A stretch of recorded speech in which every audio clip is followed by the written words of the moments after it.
আসসালামু আলাইকুম। Smart farm limited থেকে আমি মোহাম্মদ সোহেল রানা বলছি।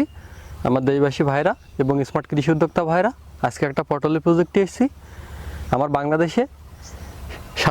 বাংলাদেশে কম বেশি পটল উৎপাদন হয়, কিন্তু আমার আঞ্চলিকভাবে এই যে মাছা পদ্ধতিতে পটল উৎপাদন হয় এবং দেশের বিভিন্ন জায়গায় দেখতেছি মাটিতে উৎপাদন হয়। এক একটা জায়গায় এক একভাবে পটল উৎপাদন হয়।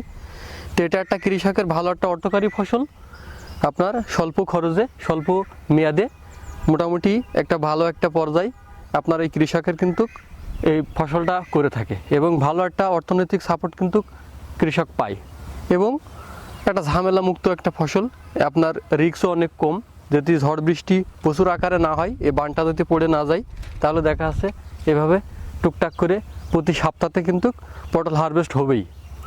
তো এর সবচেয়ে বড় একটা সমস্যা, বিশেষ করে আপনার জাব এবং মাকড় এবং কিছু ফাঙ্গাস জাতীয় সমস্যার জন্য আপনার জালি হলুদ হয় এবং জাব এবং মাকড়ের কারণে জালি হলুদ হয়ে অনেক সময় নষ্ট হয়ে যায়।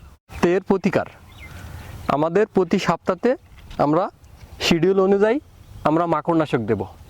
অ্যাভাবেক্টিন গ্রুপের যে মাকড়নাশকগুলো আমার বাংলাদেশে বিভিন্ন কোম্পানির লঞ্চ করছে, আমরা প্রতি 16 লিটার পানিতে 20 মিলি করে মাকড়নাশক দেব এবং মাছি পোকার জন্য আমরা ফেরোমন ফাঁদ বা ফেরোমন টোপ অথবা প্রোপিনোফাস গ্রুপের কীটনাশক আমরা ব্যবহার করতে পারি। যেমন এই যে মাছি পোকার আক্রান্ত হলে পটলটা আপনার এই ধরনের বড় পটল আপনার বিন্দে মাছি এটা নষ্ট করে দিবে এবং মাকড়ের জন্য যে ছোট জালি এবং আপনার ছোট ছোট যে ইয়েগুলো আছে এভাবে হলুদ হয়ে যাবে, হলুদ হয়ে আপনার ওটা ঝরে যাবে।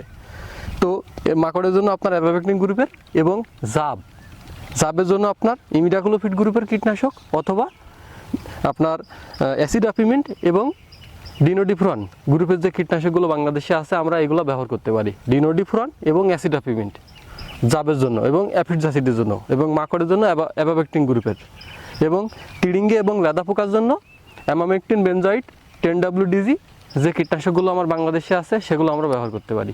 দর্শক শ্রোতা ভাইরা, তো ভিডিওটা ভালো লাগলে অবশ্যই আপনারা লাইক শেয়ার করবেন এবং অন্য দর্শক শ্রোতা ভাই এবং কৃষি উদ্যোক্তাদের দেখার সুযোগ করে দিবেন। আসসালামু আলাইকুম, আল্লাহ হাফেজ।